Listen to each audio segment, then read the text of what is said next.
Coming to you via the virtual airwaves from the Big Easy in Louisiana, bringing you his philosophy and insight on life. Please welcome your host, Padre Piper.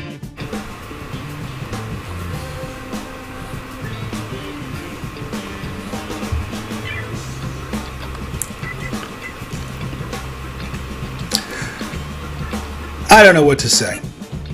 I think it's some groovy music. And I'm watching Mark V.V. on another screen. Oh, did I already blow it? I have a very special guest for you. Today actually is episode 2 of Padre and Pals. You know, I've only got 2 pals. The first guy to do a show with me on Padre and Pals, not on the channel, was Sarge. The guy hasn't talked to me since. So then I had to find somebody else who would do a Padre and Pals with me. And it's been almost a year. I think it was in July. We're in May now. But I do have another guest, somebody brave enough to come on the old Padre and Pals show. And I don't even know if it's about courage and bravery as much as it is that he's got nothing better to do with his life. So I welcome my pal, Mark V.V. to episode 2 of Padre and Pals. How are you, Mark? Pretty good. This might be the last time I talk to you as well. It could be. This show has a way of doing that. And, you know, odd thing, you're outside, obviously, because when I threw to you, I actually heard birds chirping, which is pretty classy for a show like this. Birds chirping, the wind's blowing, the chimes are ringing. I mean, it's you gotta love that. Nice. That's actually a pretty beautiful thing.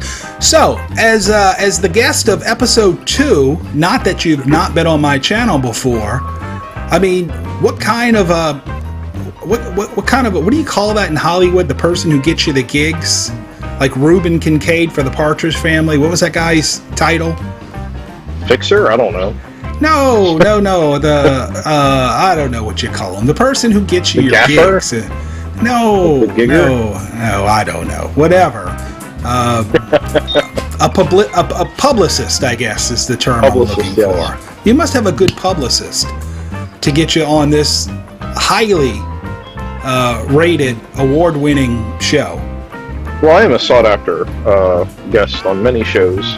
Really? But I had some free time today. Who's seeking after you these days?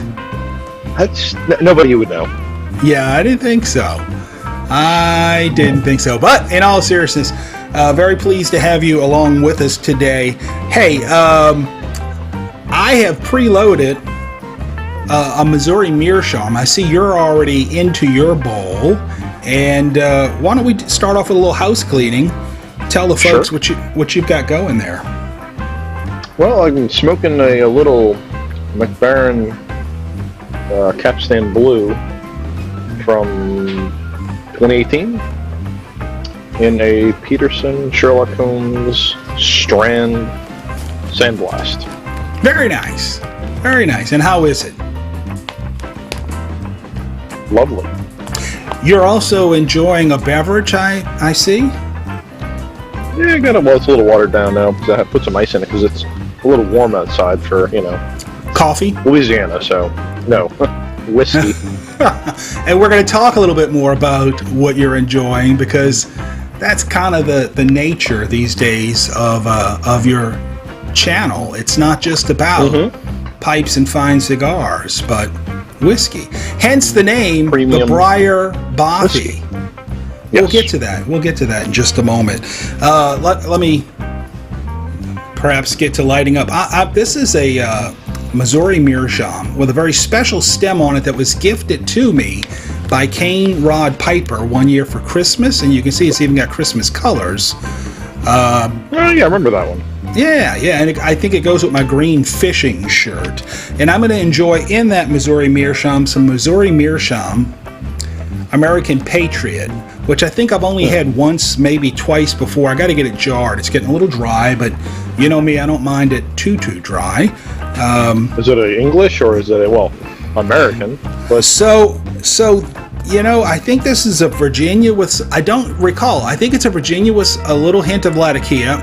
I could go to the computer and figure this out right now, but I'm too lazy to do that. I think this was the one that people were trying to pass off as scratching the itch for McClellan's Frogmorton Cellar, because it's got, Not gonna if I do remember it. correctly, it's got a little boozy. No, and that's why I said I think I've had it once or twice before, and it's why I just refound it today and went back to it because, it's not going to do it, but we'll see. We'll just kind of get into it here and see what we got. So, pardon me a moment. I'm going to puff on my pipe while Padre lights up his bowl. All right, you know what? It's not bad, whatever it is. Whatever's going on Smells here. lovely. The smell-o-vision is... We're still waiting for Phil to get that smell-o-vision thing working. So, that sweet room note. I tell you what I'm going to do. I'm just going to go open up my Google Meister here, turn on the microphone. Oh, of course, it's now looking up turn on the microphone.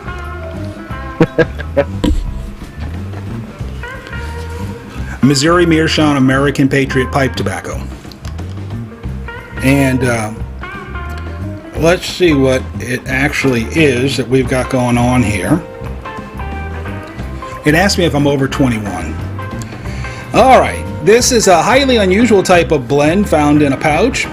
It's a Latakia-based blend, enhanced by Virginia leaf and the exotic influence of Turkish Smyrna, with just a touch of burley for excellent burning characteristic, light top note of Kentucky bourbon.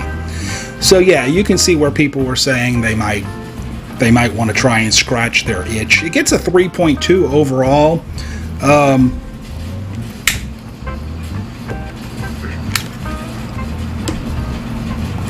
You get that it's a very faint little whiskey or boozy topping to it. I'm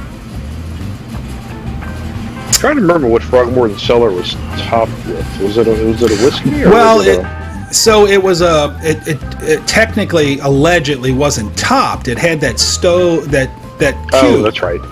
Right from the barrel cube, that apparently infused. I don't buy that, but that's the story, right? And it was just a boozy, leaning toward a darker boozy whiskey type something.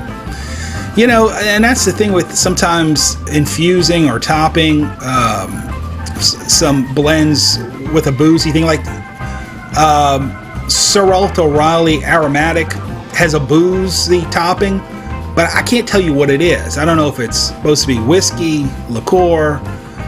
I don't know. It's just boozy, Vanilla extract? Yeah, who knows? Who knows? It does have that little booziness to it, though, and this does too. So, all right, Mark V.V., we're going to get into a little segment of this program where folks out in the community of ours get to know you a little bit better, and the reason we're going to do that is because you have not a new channel, but you're finally producing some material, some content on your channel. Yes. So we're going to get to that in a moment, but I'm playing the 20 questions music at the moment. So this means I have an opportunity to ask you 20 questions, which is really going to be like 5, and I'm going to give you 1 pass. But I will rag you forever if you pass on any of the questions I'm about to ask you. You have no advance. If I pass, good. No, if you pass, it means you don't have to answer the question. Okay. No, do you ask me another question, or do I... You're making this a lot more difficult than it need be. I'm going to say this. Proceed. As the second person ever to be on Padre and Pals, you're in the bottom half on the intelligence. Don't take that the wrong way. All right, I'm going to ask you some questions just so the folks get to know you a little bit better. You're game with that? All right, here's your first question. Here we go. Mark V.V. Mark V.V. of the Briar Bothy. When you were a teenager, what did you want to do when you grew up? I wanted to be an FBI agent. You're making this up on the spot, aren't you? Did you really? Yep. So, I know you What went to happened? the University of New Orleans, but I thought were you an accounting major? Finance? What were you? Were you criminal justice or? I was poli-sci for a period of time. And that was my chosen major initially, but I didn't make it past freshman year of college. So now, were you still wanting to be an FBI agent at that point?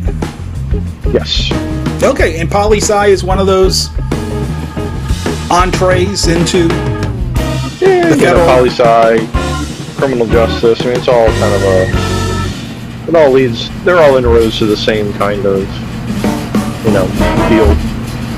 Yeah, Political science, maybe not necessarily, but All right. Political science at the time sounded interesting, so I was like, Political science wasn't. I had a couple of electives in that as an undergrad. I enjoyed it. Yeah. All right. So FBI, that's interesting about you. Yet you became a banker, and just so folks know what you're doing now, because you're a millennial. I say that with great respect, as a Gen Xer, and you're retired. Won't argue. You are now retired. Temporarily retired. Yes. You're a stay-at-home pipe smoker. Father. Yeah, stay-at-home pipe smoker. That's exactly right. You've got one napping at the moment, and just before airtime, you had to run to school and grab another because she ralphed in the hallway. Yes. Yeah. No. Neither one of them was sleeping at the moment. I don't think. Yeah. No, she's not napping. Okay. Question yes. number two. Just so the folks get to know you a little bit better. You ready for this? All right. Tomorrow you start a new job as a superhero, complete with all the powers of a superhero. Okay. Which superhero are you going to be? Superman. Superman. Is it the tights? Mm-hmm. I do know you have a fondness for. I think it's a little freaky, but look, I try not to be judgmental on my channel. Yeah, it's the tights. Did my music go away? Do you hear my music? It did. Why did my music go away? I don't know, maybe it ended. Maybe it was at the end of the track. No, it's that I'm really bummed by it. I mean, I have special music for this segment, and it just went away. That really, gosh. I mean, I don't know what to do. We're just going to continue on without music. That just takes me off. You think I got a bad connection? You tell me why you want to be Superman. I'm going to look this up real quick.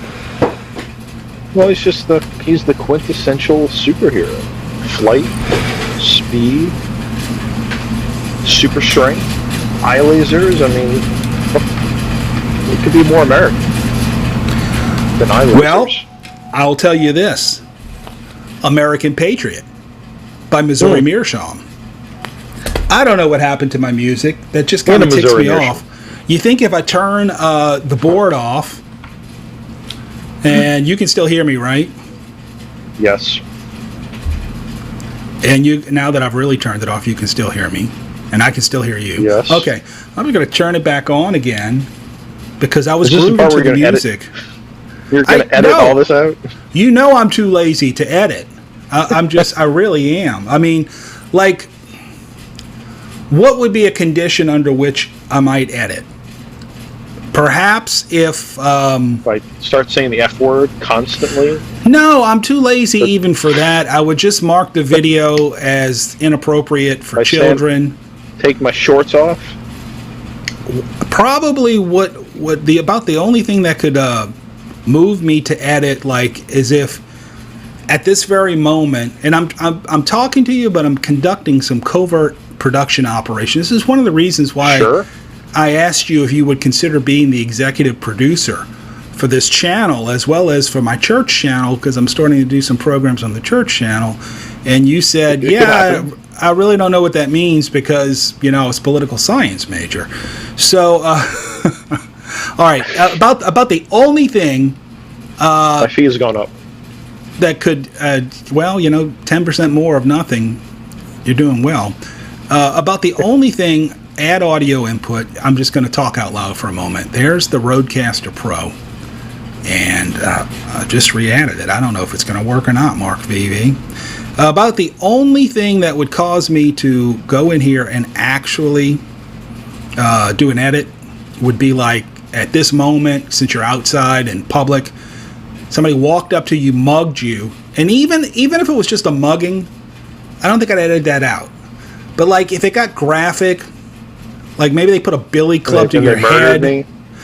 A murder would probably cross the line where I would be inclined to say, I probably need to figure a way to edit that part out.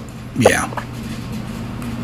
Other than that, fair. No, I think all's well. And you know, I've got the Rodecaster back. Just start the music. You know what I've got to do? I've got to go in and lower it, though. My goodness. All right. I think that's probably a better volume. Don't you think there, Mark V.V.? I agree. Is this the third question? We probably should get on to the third question because in my show notes, I had us closing the show out by now. All right. Question number 3, Superman. This is a good one. Are you ready for this? Yes. You've been tossed into an insane asylum. Who's the first member of the YTPC you expect to see?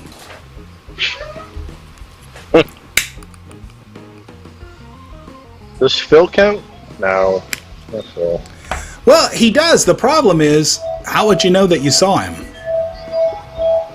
This is very true. Right? Good point.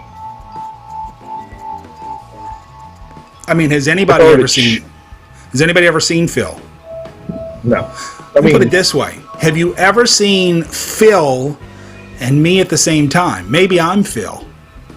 Maybe you're Phil. Maybe we're all Phil. We're one Phil's with all the Phil. way down. I mean, what does the name even mean? F-I-L-L. He fill. Oh, maybe that's not how you spell it. He fills in between. Yeah. No. So is Phil your answer? I mean, I can think of some crazier people, but hey, Well, I can certainly probably your segment. Professor Walker. You think you're a little off? He's a little off. I was going to invite him on, but I think you just blew any chances of that. He actually did a really nice video today about minimum wage. Saw that pop up. I did not watch it yet, though. All right. So your final answer, sir? Padre Piper. Thank you. Well, you know, I've spent some time in those. However, you know, to be honest, to be forthcoming with this information, I did work there. I was on staff. All right. Well, they say that you work with the people you are like the most. There you go. There you go. You know, I don't miss my clinical days as a psychologist at all. At all. All right. But one day I'll be able to retire like you, Mark V.V., superhero Superman. One day. All right. Question number 4. What's the most random piece of trivia that you know? The one that I was trying to think off the top of my head is when you look at the moon, you're looking at a moon that is 1.25 seconds in the past. Is that how long it takes the light to travel from there to here? Yep. And the sun is 8 minutes and 20 seconds or something like that away. So if the sun blew up, you'd be seeing it 8. You know, yeah. You'd already be. I'm going to challenge you on that because the sunlight coming at a typical pace is 8 minutes and some odd seconds. But if it exploded, it'd probably get here a little faster. You would be seeing, well, maybe, I don't know. You probably burn up before you'd see it because, you know. You know, this show just really Physics works. Just really took a turn for deep, dark ponderings here, Mark V.V. I'm going to give you your last question, and Sure. I want you to give some real thought to this one. Try and bring this up a notch if you can for me here, because Let me drink some more Maker's Mark. Impending death from the exploding sun is really not where I wanted this episode to go, but you brought it there, buddy. Here's your final question. Yes. Pineapple on pizza. Yes. Sensational or sin? Sensational. You're going to have to explain this, because I think you're a sinner. It's delicious. You really? You realize tomato's fruit, right?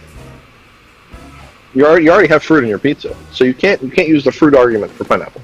You just can't.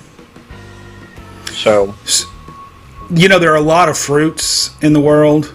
Are you arguing because of the fact that tomato sauce is on pizza, therefore every other fruit on the face of God's green planet is eligible to be on pizza? not necessarily, but if that's the definition, then yes. Well, but you know, pineapple is good on pizza. What you want to do a sixth question? No, can I do a do-over? I'll throw one in there if you want another one here. Let's see. I want to find a good one for you. I drink Maker's Mark at noon every day. You might want to take advantage of this. Here you go. I think I gave this one to Sarge. You can make one body part detachable without any repercussions. What? Which body part would it be and why?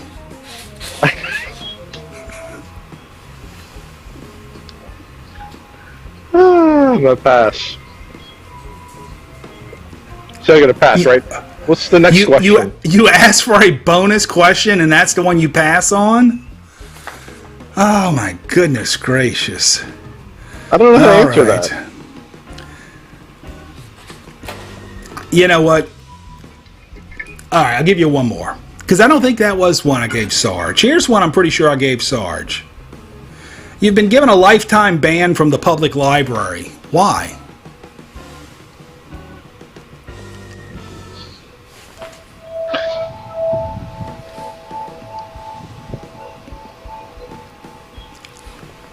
I mean, was it smoking your pipe in the Dewey Decimal System?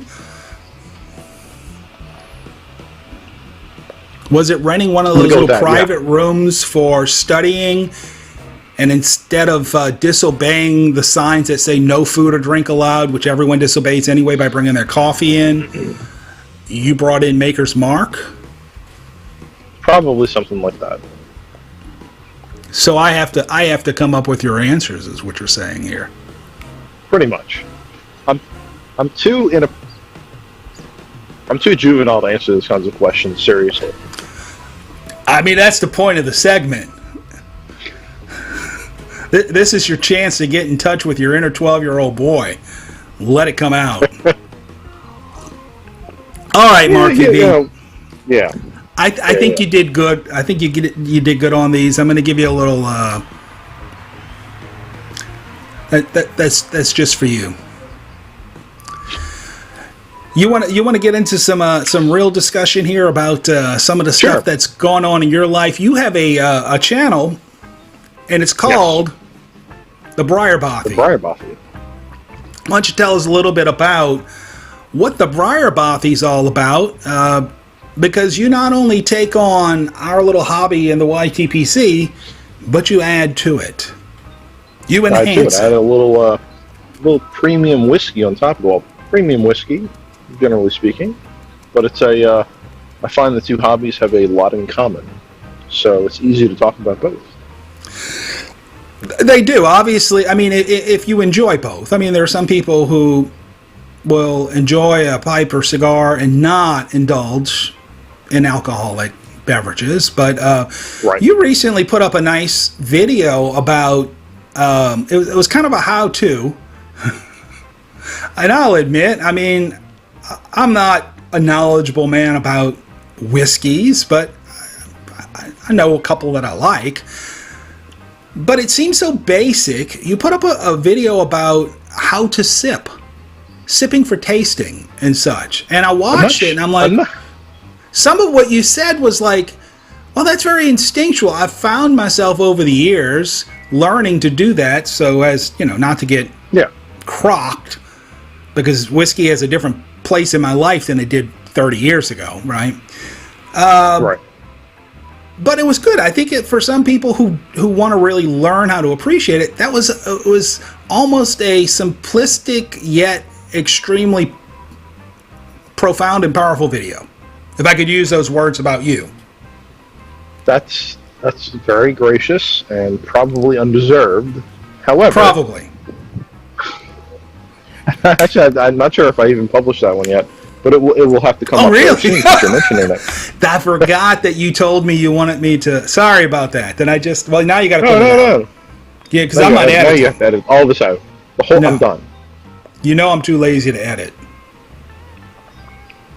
So yeah, I have a video that's coming up very soon, titled "The Sip." It's essentially where I explain how to taste whiskey without burning your mouth, which is what turns off most people from enjoying whiskey in the first place, or any kind of alcohol, really. But so, what's the vision for the channel?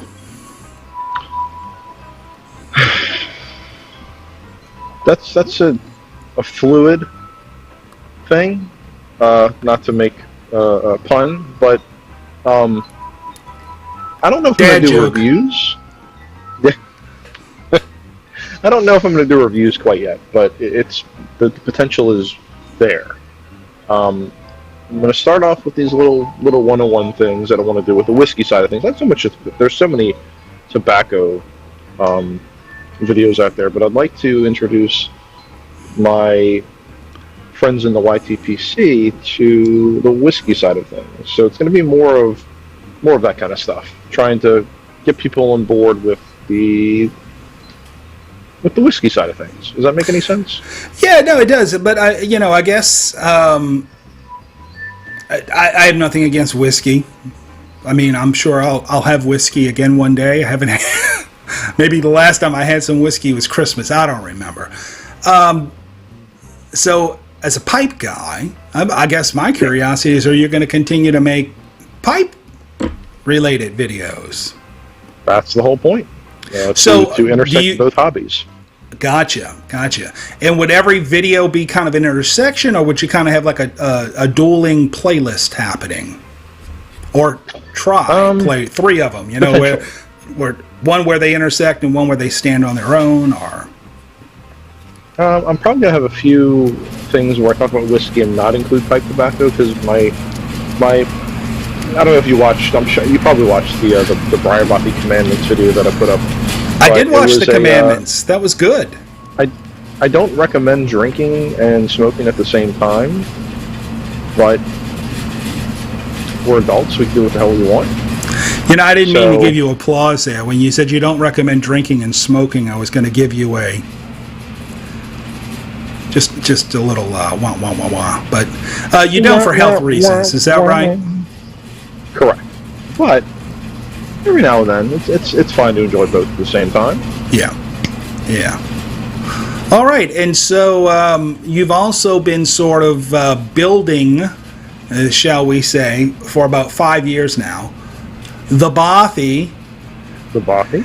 And yet, here you are on your patio, the porch, and I don't know that you've done any videos from the Bothy, which you were supposed to be building for the purposes of YouTube.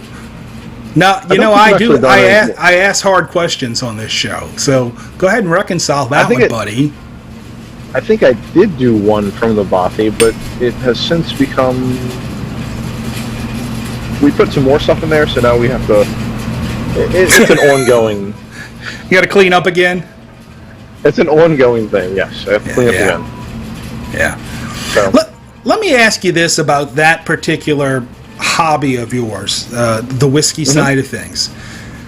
On the pipe side of things, it has been very easy for folks to get frustrated lately. And by lately, I mean the past decade. But particularly, probably the past 5 years, when the deeming thing seemed to really be creeping up. And then it looked like it recessed a little in the previous administration. And it looks like it's creeping ever harder now in the current administration. Yes.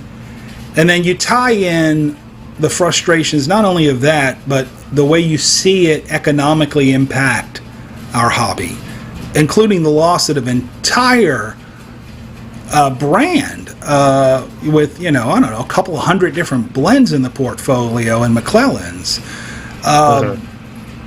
Does the whiskey industry and hobby face those kinds of frustrations for the consumer as well? Or do you see that on the horizon? No. The only thing that really affected the whiskey industry and is continuing to affect the whiskey industry is the tariffs that were imposed on the European Union by the United States. So you'll see prices will fluctuate. The Scotch prices will fluctuate a little bit for imports. But beyond that, not really. No. I wouldn't say the whiskey industry faces any kind of anything like the tobacco industry does from the FDA. No. Could you see that coming? There's an entire class of citizens, I'll use that term loosely, in this country who know better than we do. Because we're dumb. Mm-hmm. We're stupid. We are. And they're brilliant, and they want to tell us how to live our lives. Do you see that, a prohibitionist approach in the future of this great nation of ours? Because we do have a prohibitionist approach with this hobby. Yes. No, I don't. I mean, I'd be naive to say it's not possible. But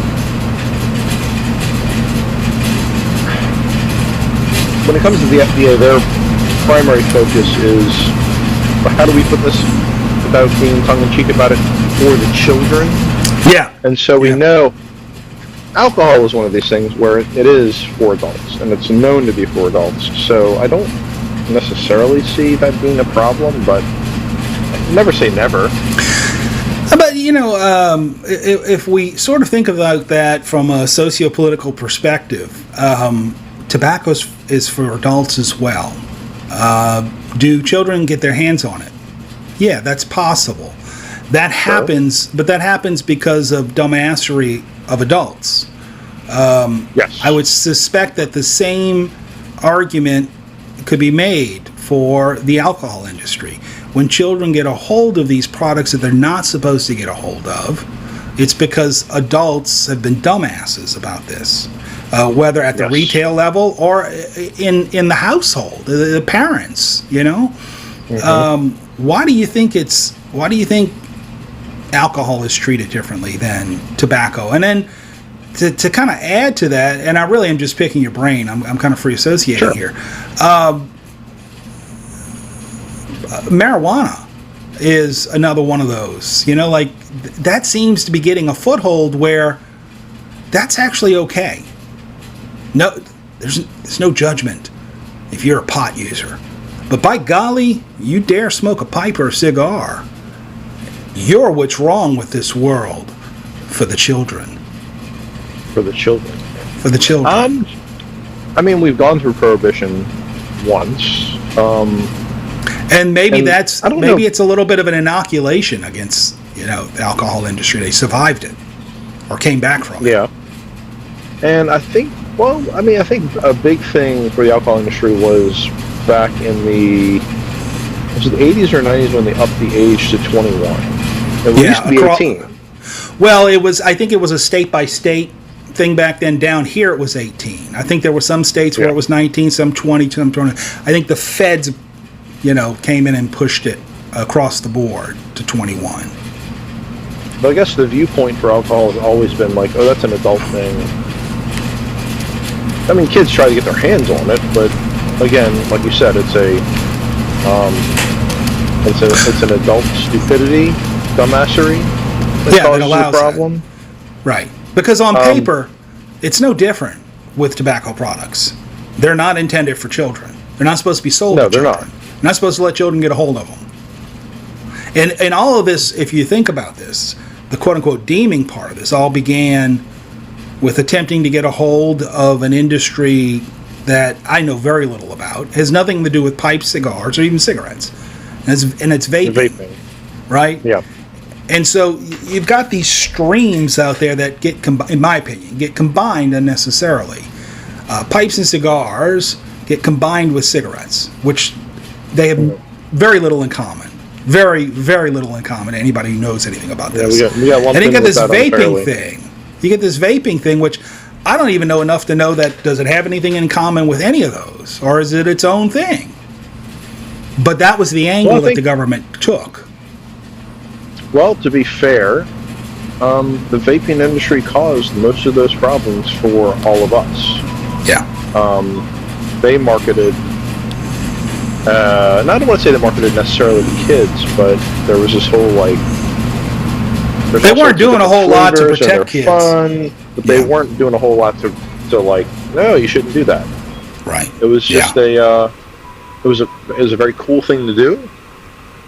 And there were, there's some instances where there are vape products that don't have nicotine in them, that are not necessarily marketed to kids, but they're not prohibited from being sold to kids either. So there's also that.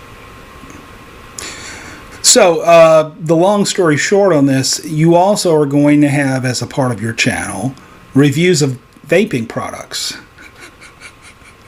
No, that is incorrect, sir. Just messing with you. I just wanted to see if you're paying attention, actually. That is incorrect. Well, all right.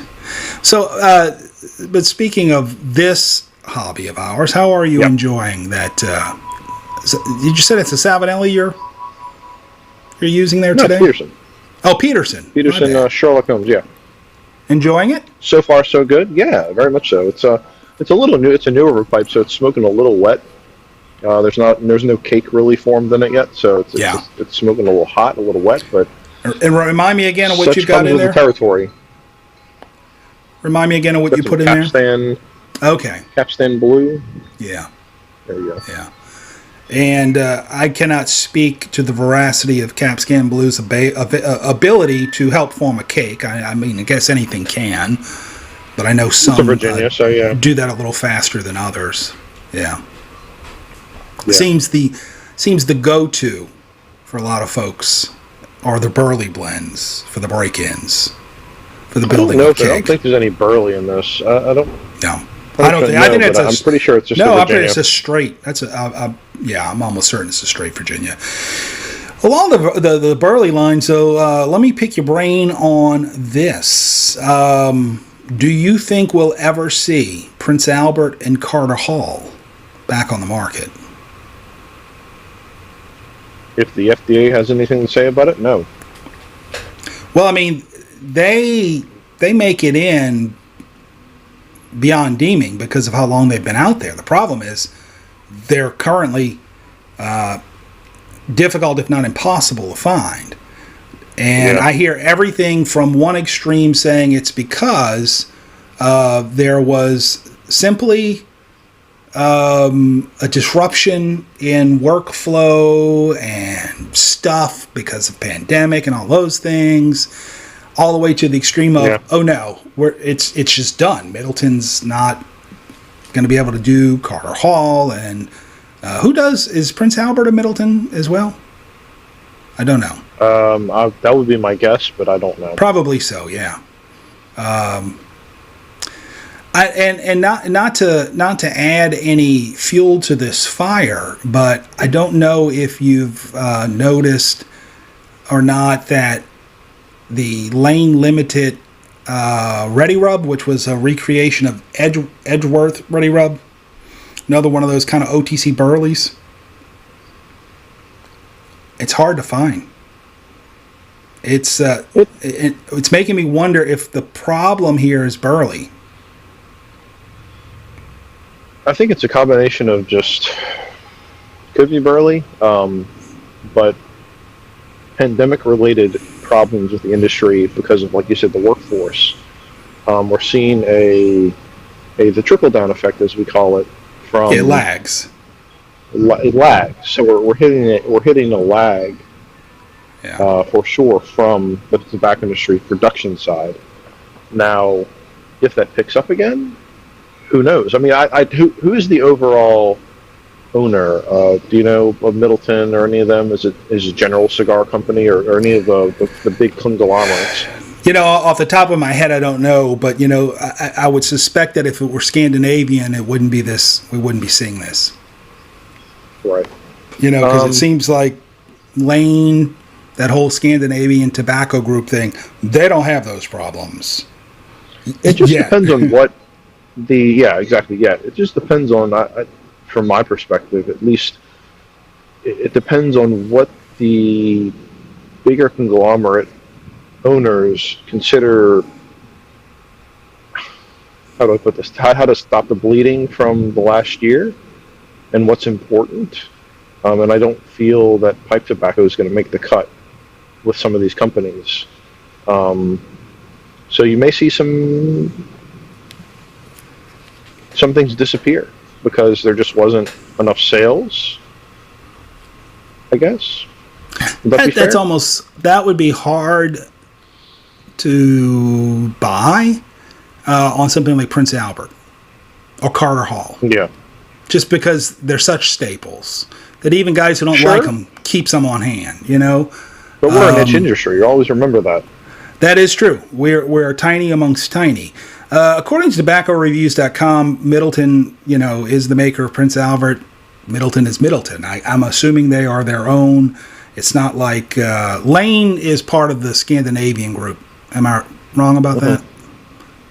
That is correct. Yeah, Lane is Scandinavian, STG. Yeah. Lane STG, yeah. So Middleton is Middleton, and maybe it's just, that according to this, it says under Prince Albert Pipe Tobacco Hall of Fame inductee. The Prince Albert blends were introduced by R.J. Reynolds in 1907. R.J. Reynolds sold the brand to John Middleton Tobacco of Pennsylvania in 1987, who's been producing it ever since. It always depends. Go ahead. Do we see Scandinavian scoop in? I don't know. I mean, it depends. Again, it kind of depends, and we saw this with Samuel Gaywith and Hogarth and Esoterica and Germain. Yeah, where it's not so much a production problem; it's actually an import problem. So if the tobacco is facing an import, like if we get some of the Burleys and Virginias from Europe or another country, because of the pandemic, it's a trickle-down effect. We're having a shipping and logistics problem now. Yeah. Now, to be fair with Gaywith and Hogarth, if I'm not mistaken, those were two separate companies that have more recently combined their efforts. I think they're families. I understand, yes. Right? And they are very small scale producers. Mm-hmm. And, as this industry, this hobby of ours has sort of evolved from probably its peak in the 1970s, where there were, probably 100 or so over-the-counters that you could walk into any grocery store and just pick up. Maybe I'm exaggerating a little bit. As it has evolved, so to speak, or devolved, perhaps, into a smaller niche group, those sort of higher end, higher quality blends do probably garner a overall larger part of the market. So a guy is probably more likely to put his money aside and wait for an Esoterica to become available so he can get that Unicorn Penzance than he is to go buy a tub of Prince Albert or Carter Hall. So there have been, I guess, some economic shifts on that too. So we do see, and I've told this to Martin over a pipe. He does these lives for to update people on Esoterica drops. I said, you need to start doing that for Sammy G, Because when I walk into my brick and mortar, which is yours, our Mayan Imports here, there's esoterica sitting on the shelf these days for the pickings. Yes. You can't always say that about Samuel Gawith stuff. I mean, it's hit or miss when it's available.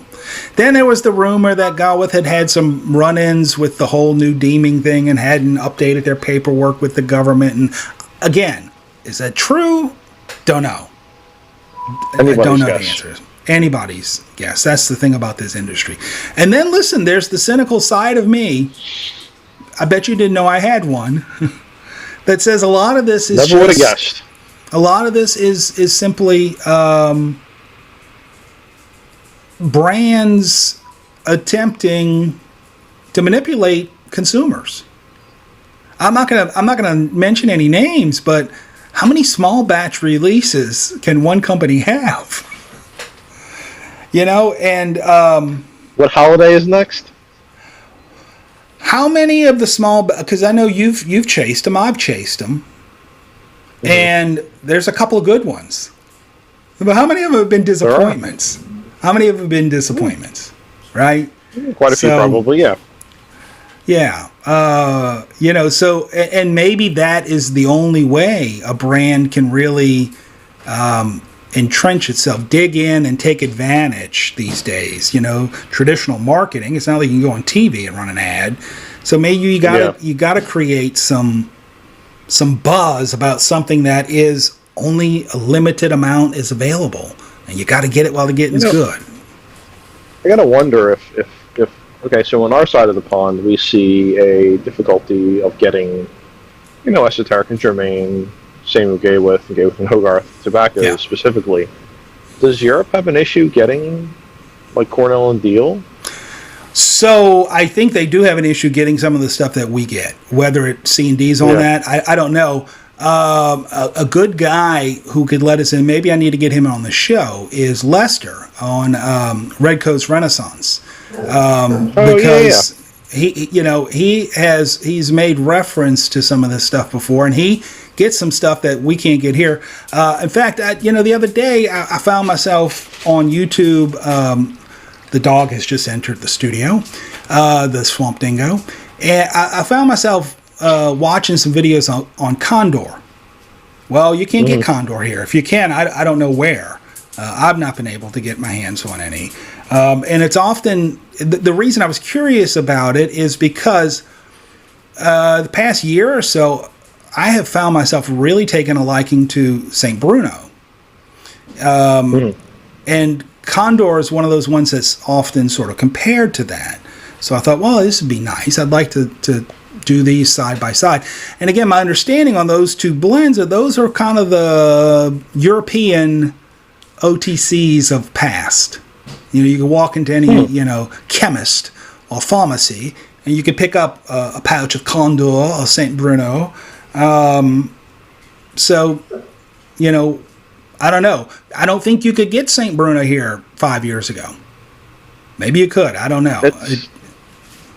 It's a relatively, well, I don't know about St Bruno, but I know it's not something that's been on my radar for very long. So if it makes any sense or a difference. Have you ever had it? Yes, but it is once. I enjoy it. It's got a breadiness about it that I like, a doughiness. It's got a little floralness about it that I like. I'm not afraid of a Lakeland essence. If I have any complaint about it, it's that it's got a nick hit. It'll slap you down if you're not careful. Is St Bruno considered a Lakeland? Technically, I don't know, because I think it's more. When I think of Lakeland, I'm thinking of more of a smaller batch, boutique-ish, Gawith type of thing. But I do believe it does have some of that essence to it. One thing we can do, though, is go to the ever-trusty tobaccoreviews.com and find out. I just don't know who makes St Bruno. Is it a European product? Is it a Lane SPG? No. Well, that's a very good question. So we're going to find that out in just a moment by typing that into the search. And let's see what comes up here. So McBaron is the current. Okay, McBaron. Yeah, the tin is square like the McBaron tins. But I'd suspect that they are not the only ones who have done that. Okay, made by McBaron since 2006. The company has owned the blend since 2015. So I'm guessing it was 2015 that we started to be able to see it here in the American market. I could be totally wrong about that. I don't know. I honestly don't know. Was it here in the 70s? Because if you watch those commercials from the 70s on YouTube, they don't seem to be European specific, and they've got some cool commercials. So it says here, pressed and sliced into thin. I'm on the there's a flake version and there's a ready rub version. I prefer the ready rub just because I'm lazy. It's kind of like editing. Don't like to do it, right? Pressed I'm not into sure thin. I've seen the ready rub, but I've definitely seen the flake. Sliced into thin flake. The ready rub comes in a pouch. And the flakes come in a tin. Oh, okay. So it says, you're right. Easy to prepare. Topped with here's all it says, topped with a subtle floral. So, yeah. Whenever I hear floral, I immediately think Lakeland, whether it's truly, I think the term Lakeland more specifically refers to an area.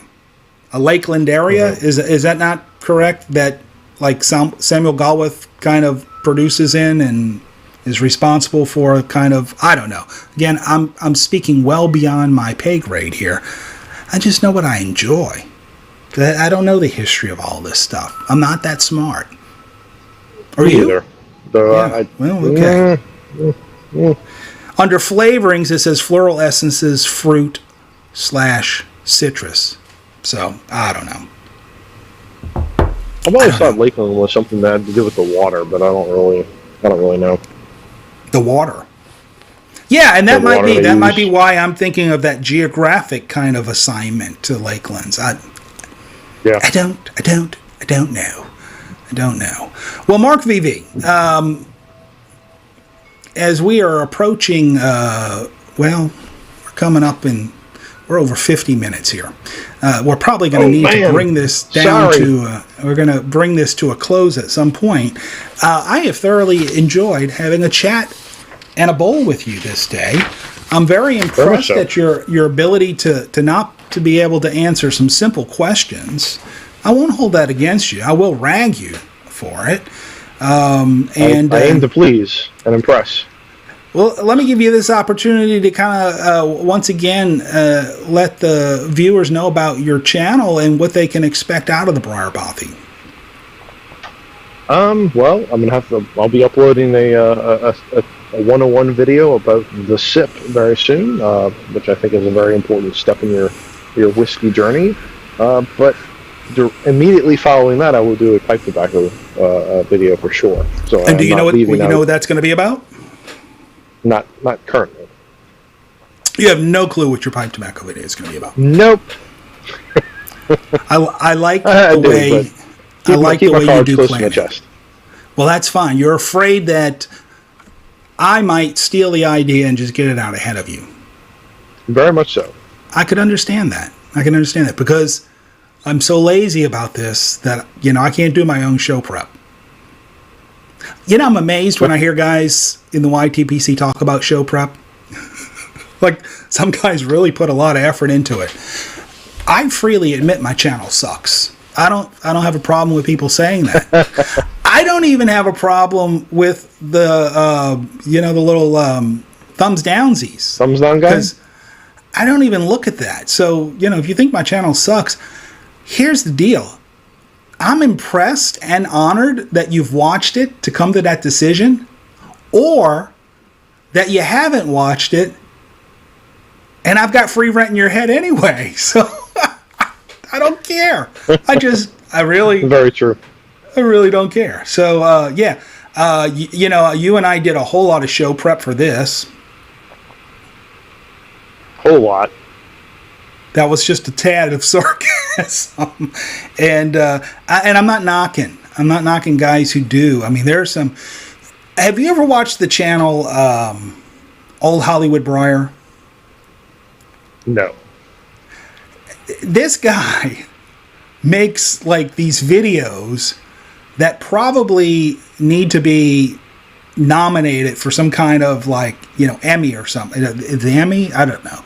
I don't know my award shows because I don't watch Oscars? Whatever. I mean, these are some high quality production value videos for us, considering it's just a bunch of bubbas out there.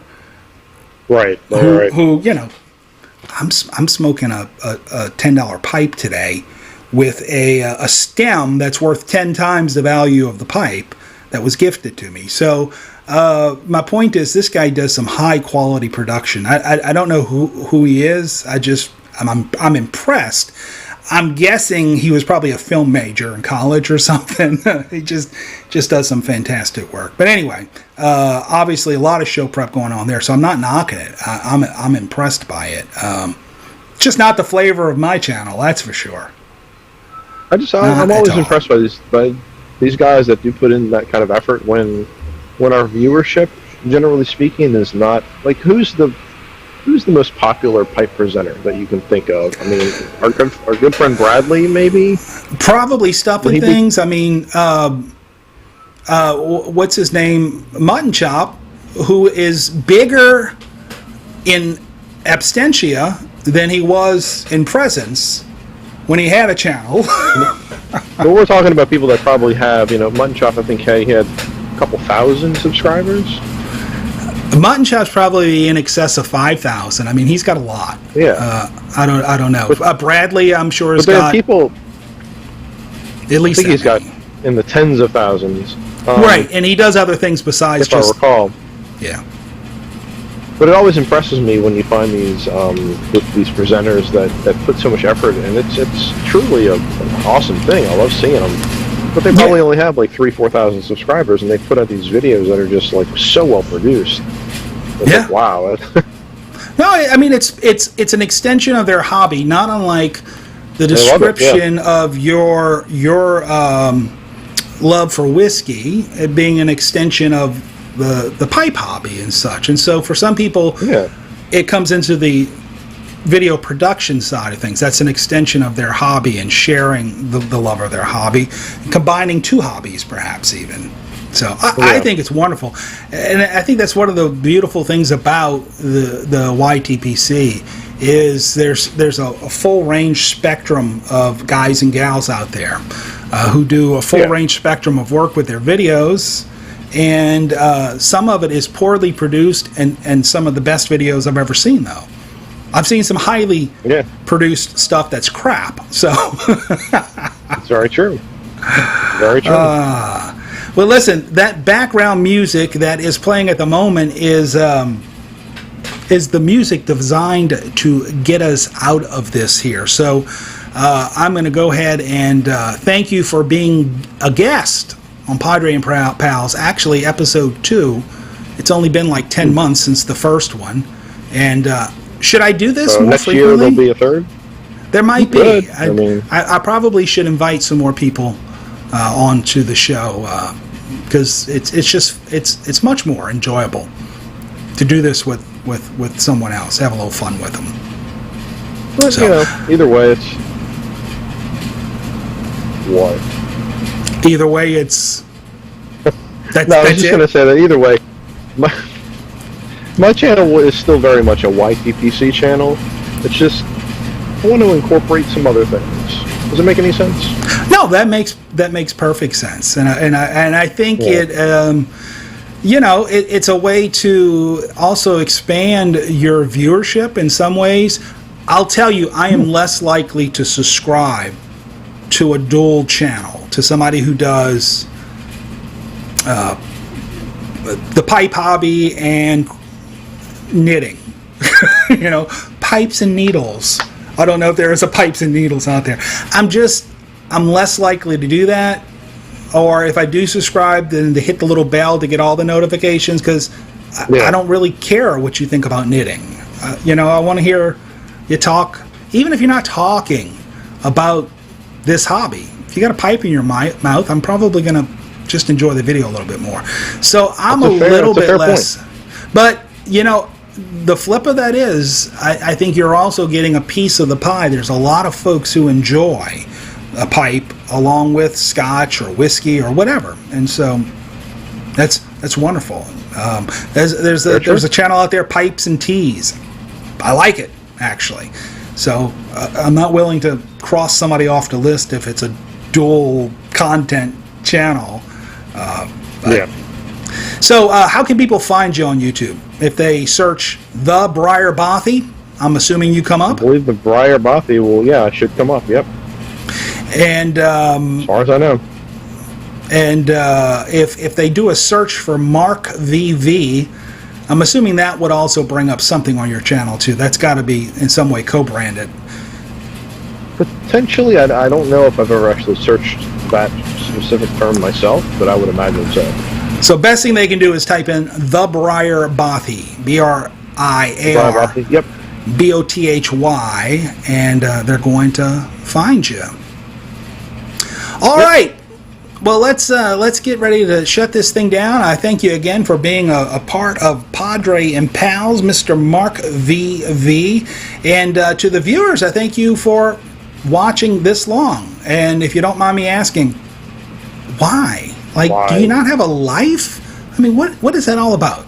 But in all seriousness, thanks. And I never say this. I'm going to go ahead and say it. But if you liked it, go ahead and subscribe. And if you didn't, you just wasted an hour of your life. So you should have tuned out. Subscribe anyway. A long time ago. Nerds. Yeah, subscribe anyway. All right. So we're going to get out of here. For Mark V.V., this is Padre, wishing you and yours God's peace, grace, and blessings.